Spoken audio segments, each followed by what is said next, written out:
Two incredible actors, one role. Welcome to WatchMojo, and in this installment of Versus, we're pitting the late great Heath Ledger against living legend Joaquin Phoenix to see who gave us the superior big screen incarnation of iconic Batman villain, the Joker. Just a joke to you?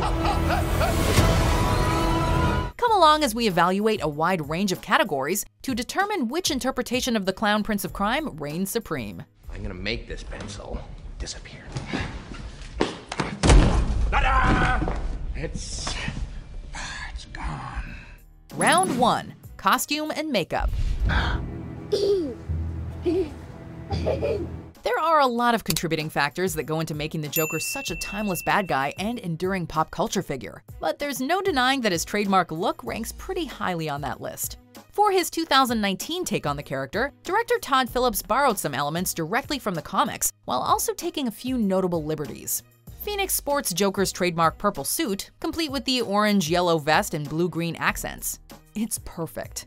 For Joker's face, however, the clown makeup is a pretty major departure from the source material, going for a more classic clown look, including blue triangles around the eyes and a red nose.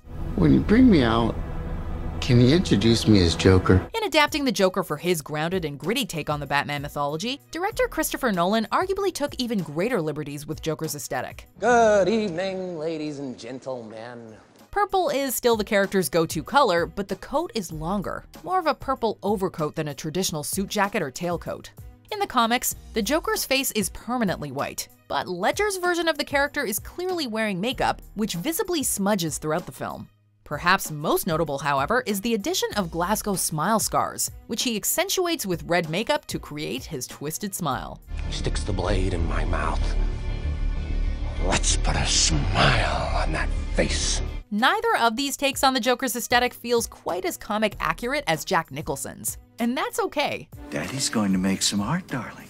We love Joaquin's Joker suit, which seems like a better fit than Ledger's overcoat.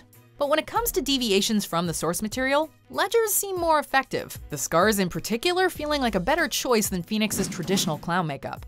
Ledger takes round 1. Winner, Ledger. Now I see the funny side. Now I'm always smiling. Round 2. Laugh. Comics might be a soundless medium, but even on the page, Joker's laugh feels distinct, a key part of his perverse identity. Now, it's safe to say that Joaquin Phoenix has clearly put his own spin on the Joker's laugh. It's an open-mouth, full-body laugh, one that seemingly comes out of nowhere, going from 0 to 100, and sometimes stopping as abruptly as it began. Though it might start off low, it often rises to become quite high-pitched, which is when it's most unnerving.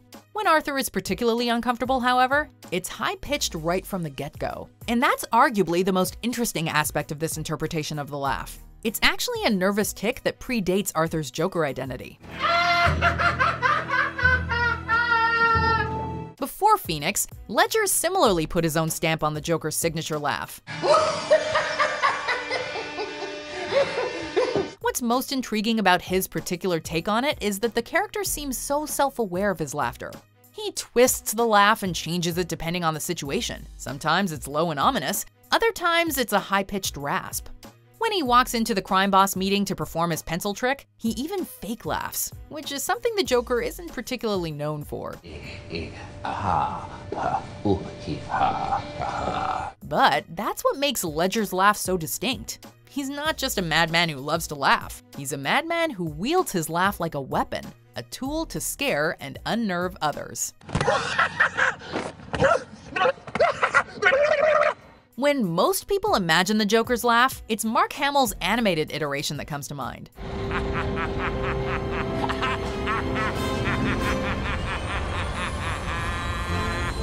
Both Phoenix and Ledger's laughs are a major departure from this, and each manages to accomplish something totally unique with it. But by giving the laugh a psychological foundation and upping the creepy factor, Phoenix takes the round. Winner, Phoenix. When I was a little boy and told people I was going to be a comedian, everyone laughed at me. Well, no one's laughing now. Round 3. Schemes. Is it just me? Or is it getting crazier out there? Being a supervillain ain't easy. There are a number of aspects of your identity that you need to get just right, from your name and your aesthetic to your particular criminal niche.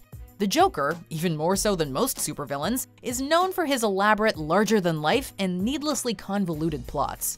Now, we don't want to spoil anything for you, so we won't get into specifics, but Joaquin Phoenix's Joker is more a force of nature and symbol than an elaborate schemer. For those looking to see Joker, criminal mastermind in the comic book sense, with a penchant for cartoonish ploys, well, Phoenix ain't playing that kind of clown. For my whole life,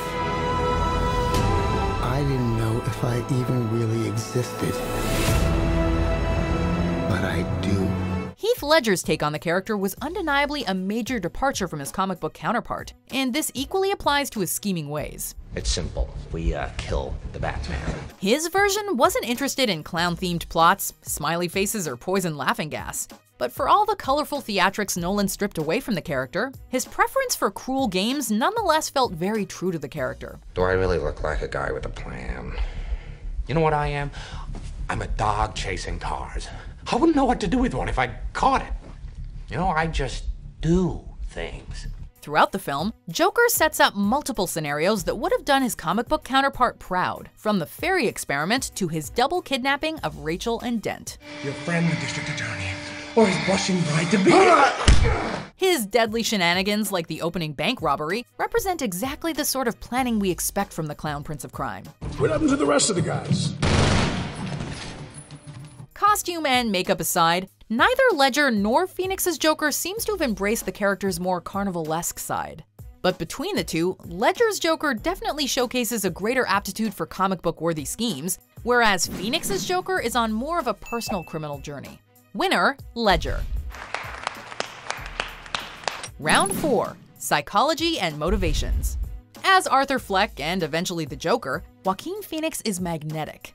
A struggling wannabe comedian with serious mental health issues, Fleck has had more than just one bad day and descends into full-blown madness. Detaching from societal standards and norms, he allows insanity to become his muse, guiding him on a path of violence and willful chaos. Of course, he's also got some specific bones to pick, particularly with Thomas Wayne.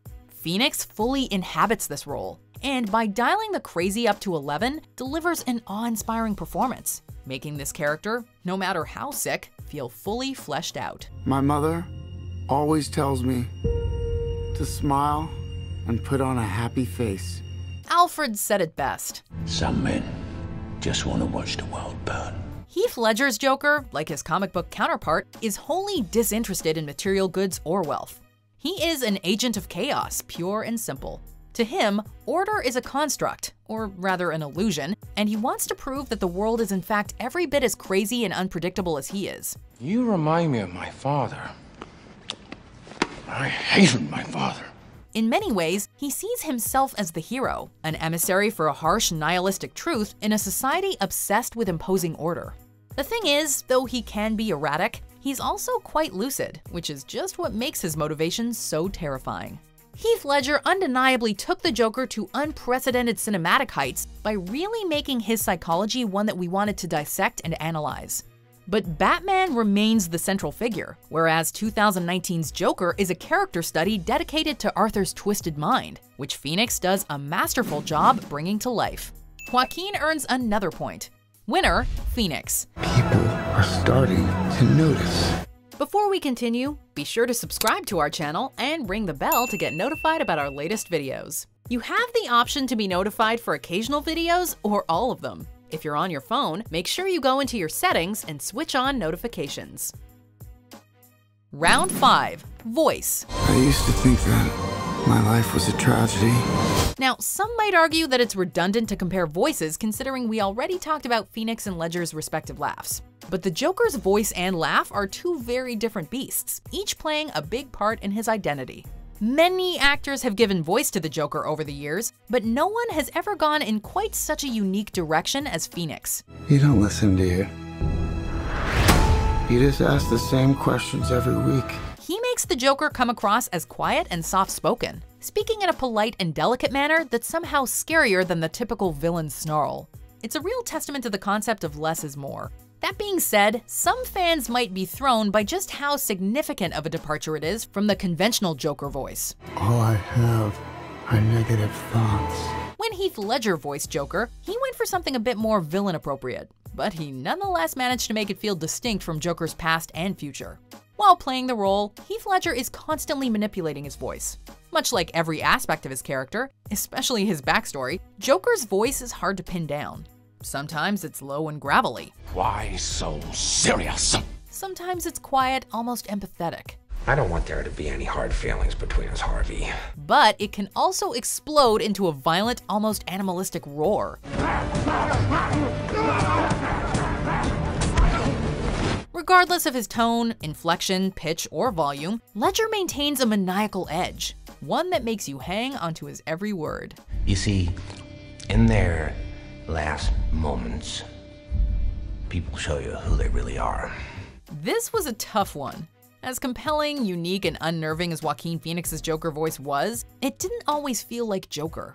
Ledger, by contrast, went with a voice that, while definitely different from Joker's past, felt wild, expressive, and dynamic. 3 words that epitomize the character.